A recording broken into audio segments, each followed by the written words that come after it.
Hello everyone, good evening. कैसे हो आप सभी? आई होप कि सभी लोग अच्छे होंगे, स्वस्थ होंगे, मस्त होंगे। आप सबकी प्रिपरेशन भी अच्छी चल रही होगी। आप सभी का स्वागत है आपके अपने यूट्यूब चैनल टारगेट और गोल पीजीटी में। सभी लोग क्लास में जुड़ जाएं। क्लास आपकी स्टार्ट हो चुकी है। सोशियोलॉजी की प्रैक्टिस सेट आपके आने वाले exam UGC net, PGT, GIC, stand professor, sociology संबंधित कोई भी एग्जाम हो, हर एक के लिए मस्ट है। चाहे वो किसी भी स्टेट का एग्जाम हो, बस आपके सब्जेक्ट के रूप में सोशियोलॉजी होना चाहिए, जिसके लिए क्लास मस्ट हो जाती है। तो एक बार सभी लोग शेयर कर दें क्लास को, और क्लास से पहली बार जुड़ें फिर चैनल को सब्सक्राइब कर लें। आज का ये फर्स्ट क्वेश्चन है, द पॉवर्टी ऑफ फिलॉसफी पुस्तक के लेखक कौन है? द पॉवर्टी ऑफ फिलॉसफी पुस्तक के लेखक कौन है? Karl Mannheim, Karl Marx, Max Weber, Georg Simmel. तो इसका राइट आंसर क्या हो जाएंगे? सभी लोग कमेंट करके बताएं। द पॉवर्टी ऑफ फिलॉसफी पुस्तक के लेखक कौन है? तो ये कार्ल मार्क्स हो जाएंगे, ऑप्शन बी। नेक्स्ट क्वेश्चन है,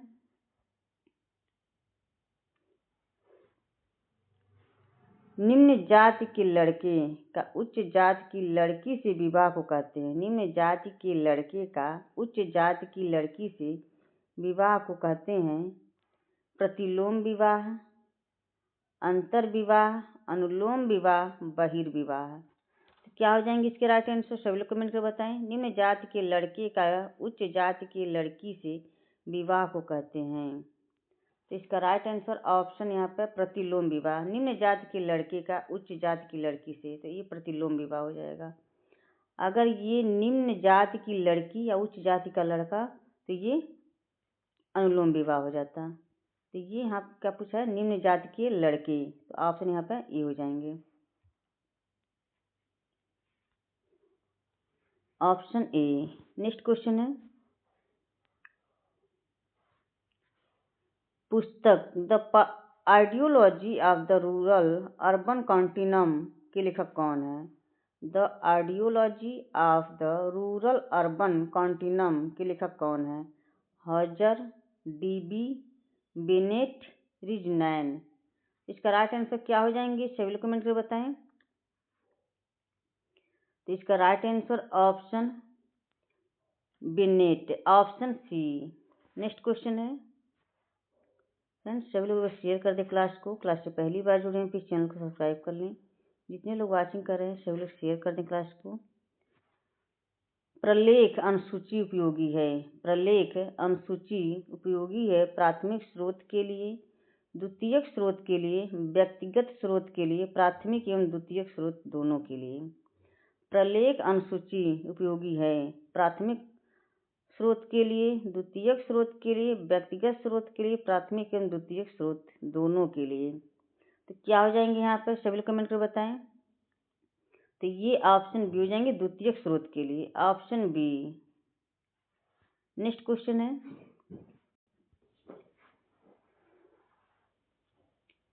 क्या है ये? बी, द्वितीय स्रोत के लिए। नेक्स्ट क्वेश्चन है, समाज में जब जनरीतियां एवं रूढ़ियां स्वीकृत होकर अस्थायी होती है तो वे क्या कहलाती हैं? समाज में जब जनरीतियां एवं रूढ़ियां स्वीकृत होकर अस्थायी होती हैं तो वे क्या कहलाती हैं? समुदाय, समाज, संस्था, समूह। तो इसका राइट आंसर क्या हो जाएंगे? सभी लोग कमेंट कर बताएं। तो इसका राइट आंसर ऑप्शन यहाँ पर सी हो जाएंगे, संस्था, ऑप्शन सी। नेक्स्ट क्वेश्चन है, व्यक्तित्व के विकास को समझने के लिए किसने ओडिपस कॉम्प्लेक्स प्रत्यय का प्रयोग किया था? व्यक्तित्व के विकास को समझने के लिए किसने ओडिपस कॉम्प्लेक्स प्रत्यय का उपयोग किया था? G H. Mead, C H. Cooley, E. Durkheim, H. Freud. इसका राइट आंसर क्या हो जाएंगे? व्यक्तित्व के विकास को समझने के लिए ओडिपस कॉम्प्लेक्स प्रत्यय का प्रयोग किया है। तो किसने किया है ये? तो इसका राइट आंसर ऑप्शन यहाँ पे बी हो जाएंगे, सी.एच. कूले, option B. ये सी.एच. कूले हो जाएंगे। नेक्स्ट क्वेश्चन है, पति शब्द इंगित करता है, पति शब्द इंगित करता है परिस्थिति, भूमिका, मुख्य परिस्थिति, भूमिका, पुंज। तो इसका राइट आंसर क्या होंगे? पति शब्द इंगित करता है, तो ये क्या हो जाएंगे? परिस्थिति, ऑप्शन ए। नेक्स्ट क्वेश्चन है, परीक्षा प्रशिक्षण के सिंटैक्स में अवस्थाओं के सही क्रम का चयन कीजिए। परीक्षा प्रशिक्षण मॉडल के सिंटैक्स में अवस्थाओं के सही क्रम का चयन करिए। समस्या का सामना, व्यवस्थीकरण, स्पष्टीकरण, निर्माण, आंकड़े एकत्रीकरण, सत्यापन और प्रयोग, अन्वेषण, प्रक्रिया का विश्लेषण। तो क्या दिया है? परीक्षा प्रशिक्षण मॉडल के सिंटैक्स में अवस्थाओं के सही क्रम का चयन करना है। तो इसमें क्या हो जाएंगे? समस्या का सामना करना, स्थायीकरण, स्पष्टीकरण, निर्माण, ये हो जाएंगे आपकी समस्या का सामना करना 1 हो जाएगा। फिर यहाँ पे आंकड़े एकत्रितकरण, सत्यापन और प्रयोग। तो समस्या को हम देखेंगे, समस्या कहाँ है, फिर उसको उस समस्या को हल करने के लिए क्या करेंगे? इस आंकड़े को एकत्रित करेंगे, सत्यापन करेंगे उसका हम, फिर उसको व्यवस्था बनाएंगे, निर्माण करेंगे उसका, फिर तब अन्वेषण प्रक्रिया का विश्लेषण करेंगे। उसका हम विश्लेषण करेंगे कि ये सही है या गलत है। इसको हम यहाँ पे 1, 3 समस्या का सामना करना, आंकड़े एकत्रितकरण, सत्यापन और प्रयोग करेंगे, फिर व्यवस्थीकरण, स्पष्टीकरण, निर्माण करेंगे, फिर अन्वेषण प्रक्रिया का विश्लेषण करेंगे। तो यहाँ पर ऑप्शन सी हो जाएंगे। नेक्स्ट क्वेश्चन है, 2011 की जनगणना के अनुसार राजस्थान में प्रति 1000 पुरुष व महिलाओं की संख्या है, पर महिलाओं की संख्या है 944, 914, 938, 928। क्या हो जाएंगे यहाँ पे? तो ये ऑप्शन डी हो जाएंगे 928। 2011 की जनगणना के अनुसार राजस्थान में प्रति 1000 पुरुष पर महिलाओं की संख्या कितनी है? 928 है, ऑप्शन डी। नेक्स्ट क्वेश्चन है,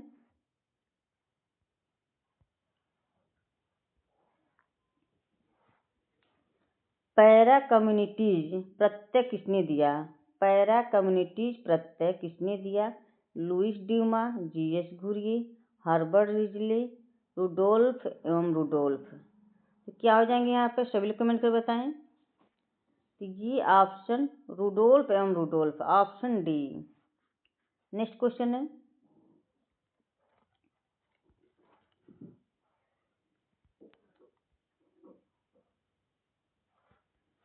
एक परिस्थिति से संबंधित सभी भूमिकाओं को कहा जाता है। एक परिस्थिति से संबंधित सभी भूमिकाओं को कहा जाता है परिस्थिति श्रृंखला, परिस्थिति प्रतिमान पुंज, भूमिका प्रतिमान पुंज, भूमिका ग्रहण है। तो क्या हो जाएंगे यहाँ पे? एक परिस्थिति से संबंधित सभी भूमिकाओं को कहा जाता है, तो ये भूमिका प्रतिमान पुंज, ऑप्शन सी हो जाएगा।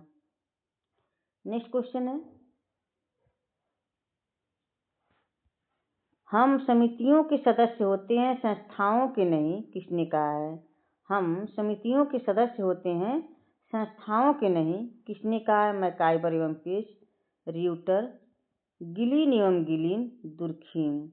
हम समितियों के सदस्य होते हैं, संस्थाओं के नहीं, किसने कहा है? तो इसका राइट आंसर क्या हो जाएंगे यहाँ पे? ऑप्शन ए हो जाएंगे, मैकाइबर एवं पेज, ऑप्शन ए।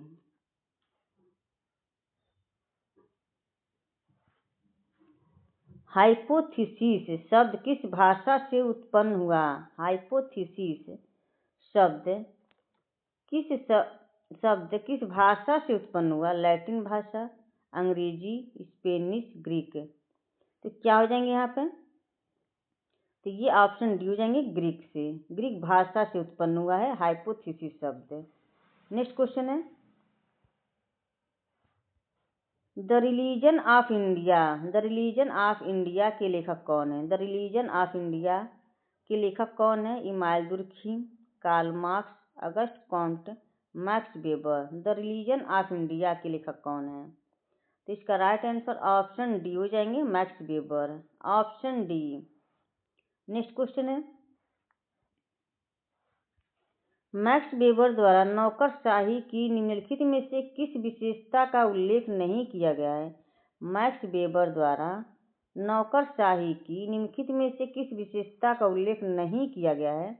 यहाँ नहीं दिया गया है, इसको आप लोग ध्यान रखिएगा, इसकी वजह से कई बार मिस्टेक हो जाते हैं।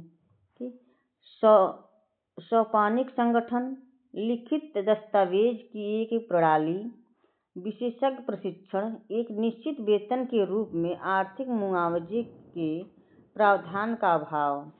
इसमें क्या हो जाएंगे यहाँ पे? सभी लोग कमेंट करके बताएं।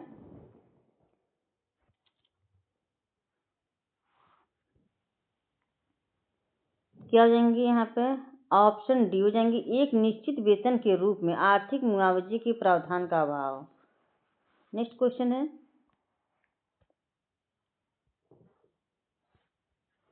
व्यवहारवाद के अनुसार कौन सी पुनर्बलन अनुसूची उत्पन्न उच्चतम अनुक्रिया दर को उत्पन्न करती है? व्यवहारवाद के अनुसार कौन सी पुनर्बलन अनुसूची उच्चतम अनुक्रिया दर को उत्पन्न करती है? निश्चित अंतराल, परिवर्तनीय अंतराल, निश्चित अनुपात, परिवर्तनीय अनुपात। क्या हो जाएंगे यहाँ पे? इसका राइट आंसर ऑप्शन यहाँ पे डी हो जाएंगे, परिवर्तनीय अनुपात, ऑप्शन डी। नेक्स्ट क्वेश्चन है, सामाजिक संबंधों को स्वरूप तथा अंतर्वस्तु के आधार पर अलग किया जा सकता है। उपर्युक्त कथन संबंधित है। सामाजिक संबंधों को स्वरूप तथा अंतर्वस्तु के आधार पर अलग किया जा सकता है। उपर्युक्त कथन संबंधित है स्वरूपात्मक संप्रदाय, समन्वयात्मक संप्रदाय, विवेचनात्मक संप्रदाय, परंपरागत संप्रदाय। सामाजिक संबंधों को स्वरूप तथा अंतर्वस्तु के आधार पर, तो इसका राइट आंसर क्या हो जाएंगे? स्वरूपात्मक संप्रदाय से, ऑप्शन यहाँ पर ए हो जाएंगे। नेक्स्ट क्वेश्चन है, निम्नलिखित में से कौन सी निर्मितवाद की आधारभूत विशेषता नहीं है? यहाँ नहीं दिया हुआ है। निम्नलिखित में से कौन सी निर्मितवाद की आधारभूत विशेषता नहीं है? नवीन अधिगमकर्ता के पूर्व ज्ञान पर निर्भर करता है। अधिगम सामाजिक अंतःक्रिया द्वारा सुगम्य होती है। अधिगम पूर्व संप्रत्यात्मक स्कीमा का पुनर्गठन है। अधिगम एक निष्क्रिय ग्रहणशील प्रक्रिया है। निम्नलिखित में से कौन सी निर्मितवाद की आधारभूत विशेषता नहीं पूछा है? तो नवीन अधिगमकर्ता के पूर्व ज्ञान पर निर्भर करता है। अधिगम सामाजिक अंतःक्रिया द्वारा सुगम्य होती है। अधिगम पूर्व संप्रत्यात्मक स्कीमा का पुनर्गठन है। अधिगम एक निष्क्रिय ग्रहणशील प्रक्रिया है। तो इसमें क्या नहीं है? ठीक है, नहीं पूछा हुआ है, तो क्या हो जाएंगे यहाँ पर? इसमें देखते हैं कौन कौन सी निर्मितवाद की आधारभूत विशेषता है। नवीन अधिगमकर्ता के पूर्व ज्ञान पर निर्भर करता है, ये सही है। अधिगम सामाजिक अंतःक्रिया द्वारा सुगम्य होती है। अधिगम पूर्व संप्रत्यात्मक स्कीमा का पुनर्गठन है। ये तीनों निर्मितवाद की आधारभूत विशेषता है। अधिगम एक निष्क्रिय ग्रहणशील प्रक्रिया, ये नहीं है। ये क्या पूछा? नहीं पूछा, इसलिए राइट आंसर ऑप्शन डी हो जाएंगे। नेक्स्ट क्वेश्चन है, निम्नलिखित में से कौन सा कारक समाजशास्त्र के उद्भव में प्रमुख कारक नहीं है? यहाँ भी नहीं पूछा हुआ आपका। इसमें से कौन सा कारक समाजशास्त्र के उद्भव में प्रमुख कारक नहीं है? प्रबोधन काल, भूमंडलीकरण, औद्योगिक क्रांति, राजनीतिक क्रांतियाँ। इसका राइट आंसर क्या हो जाएंगे? सभी लोग कमेंट कर बताएं। तो इसका राइट आंसर ऑप्शन बी हो जाएंगे, भूमंडलीकरण। ऑप्शन बी, ये इसका समाजशास्त्र के उद्भव के प्रमुख कारक नहीं है। प्रबोधन काल, औद्योगिक क्रांतियाँ, राजनीतिक क्रांतियाँ, ये सभी कारक समाजशास्त्र के उद्भव के प्रमुख कारक हैं, लेकिन भूमंडलीकरण ये नहीं है। ऑप्शन यहाँ पे बी हो जाएंगे। नेक्स्ट क्वेश्चन है, किशोरावस्था में लड़कियों की श्रेणी पोल्विस का चौड़ा होना इस विशेषता से संबंधित है। किशोरावस्था में लड़कियों की श्रोणि का चौड़ा होना इस विशेषता से संबंधित है। वृद्धि, आवेग विशेषता, प्राथमिक लैंगिक विशेषता, द्वितीयक लैंगिक विशेषता, कारकीय विशेषता। तो क्या हो जाएंगे यहाँ पे इसका राइट आंसर? तो ये ऑप्शन सी हो जाएंगे, द्वितीयक लैंगिक विशेषता, ऑप्शन सी।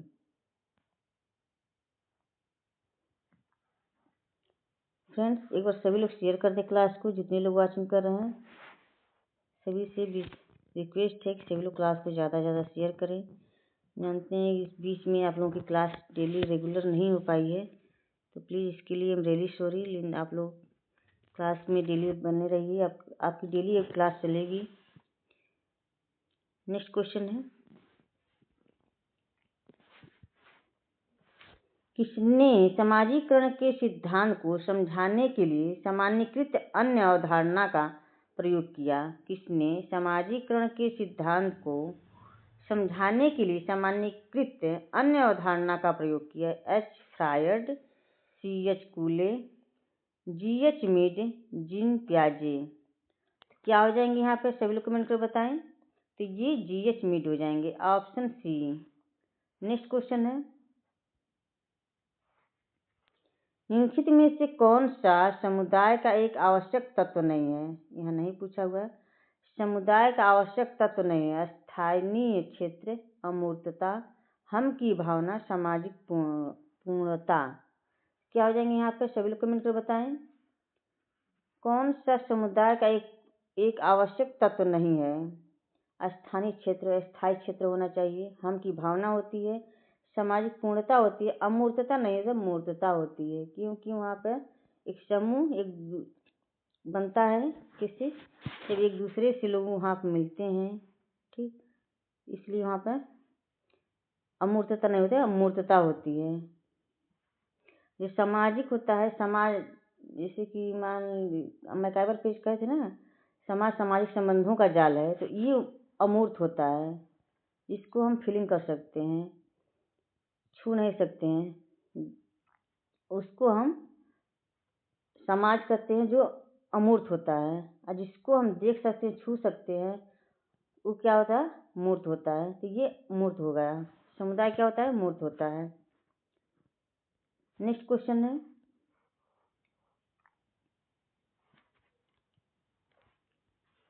निम्नलिखित में से किस पुस्तक में एम.एन. श्रीनिवास ने अपनी अवधारणा संस्कृतिकरण को प्रथमतः प्रस्तुत किया? निम्नलिखित में से किस पुस्तक में एम.एन. श्रीनिवास ने अपनी अवधारणा संस्कृतिकरण को प्रथमतः प्रस्तुत किया? The remembered village, India's social structure, India's villages, religion and society among the Coorgs of south India. तो क्या हो जाएंगे यहाँ पे सभी लोग कमेंट कर बताएं। इसका राइट आंसर ऑप्शन डी हो जाएंगे, religion and society among the Coorgs of south India, option D. Next question है, कौन सी विशेषता सामाजिक तथ्य की नहीं है? सामाजिक तथ्य की नहीं है। सामाजिक तथ्य की अवधारणा किसने दिया था? ये इमाल दुर्खिम ने दिए थे। सामाजिक तथ्य की अवधारणा किसने दिया था? इमाल दुर्खिम ने। वायता, अधिवैयक्तिक, संवेगात्मक, सामान्यीकृत। तो ये नहीं पूछा है, सामाजिक तथ्य की नहीं है, तो क्या नहीं है यहाँ पर सभी लोग कमेंट करके बताएं। इसका राइट आंसर क्या हो जाएंगे यहाँ पे? संवेगात्मक। संवेगात्मक ही सामाजिक तथ्य की विशेषता नहीं है, तो ऑप्शन यहाँ पर सी हो जाएंगे।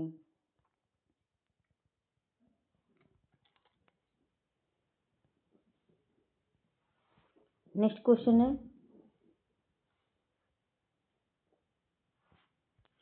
निम्नलिखित में से कौन सी शिक्षण अधिगम सामग्री सबसे कम प्रभावी है? निम्नलिखित में से कौन सी शिक्षण अधिगम सामग्री सबसे कम प्रभावी है? आवाज वितरण प्रणाली, कार्यकारी मॉडल प्रारूप, रिकॉर्ड आवाज के साथ मुद्रित सामग्री, क्षेत्रीय भ्रमण। क्या हो जाएंगे यहाँ पे? कौन सी शिक्षण अधिगम सामग्री सबसे कम प्रभावी है? आवाज वितरण प्रणाली, ये सबसे कम प्रभावी है।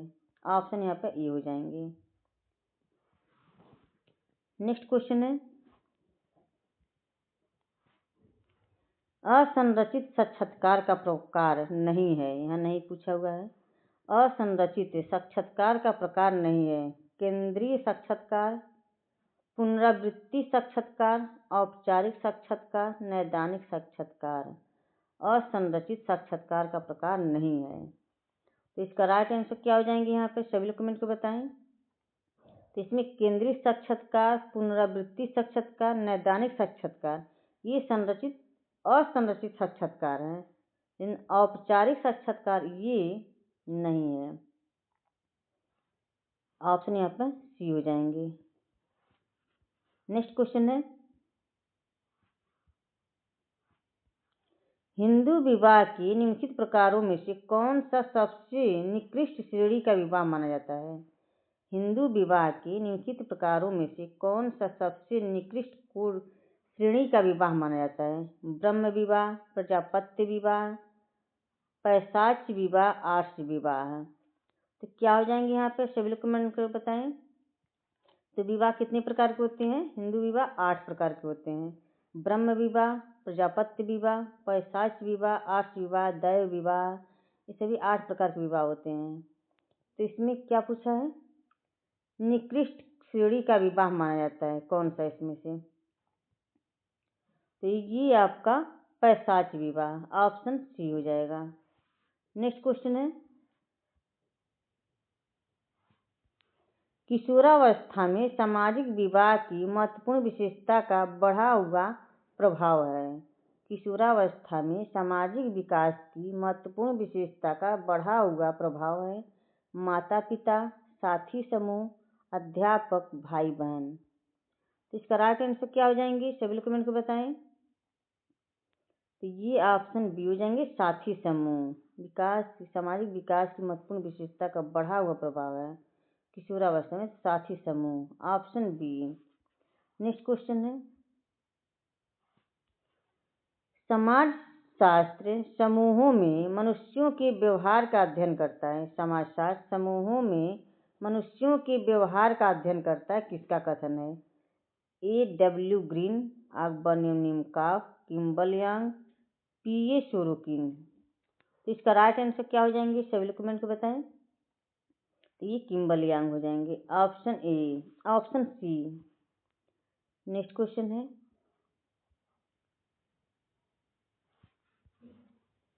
पूर्वाभासी प्रत्याशित समाजीकरण का प्रमुख स्रोत है। पूर्वाभासी प्रत्याशित समाजीकरण का प्रमुख स्रोत है संदर्भ समूह, दबाव समूह, रात्र, साथियों का समूह, द्वंद्व समूह। इसका राइट आंसर क्या हो जाएंगे? सभी लोग कमेंट कर बताएं। तो ये संदर्भ समूह हो जाएगा, ऑप्शन ए। तो फ्रेंड्स, आज का सेशन यहीं पे समाप्त होता है। आई होप कि क्लास पसंद आई हो। क्लास को ज़्यादा से ज़्यादा शेयर करें। आप लोगों का क्लास डिले हो गया है, इतने दिन से आप लोगों का रेगुलर क्लास नहीं चला है। अब ऐसा नहीं होगा, आप लोगों का डेली क्लास मिलेगा। ओके फ्रेंड्स, इसके लिए मैं एक बार और सॉरी बोलती हूँ आप लोगों को। एक बार सभी लोग शेयर कर दें और कमेंट करके ज़रूर बताइएगा कि आज की क्लास कैसी लगी। Okay, bye bye, take care.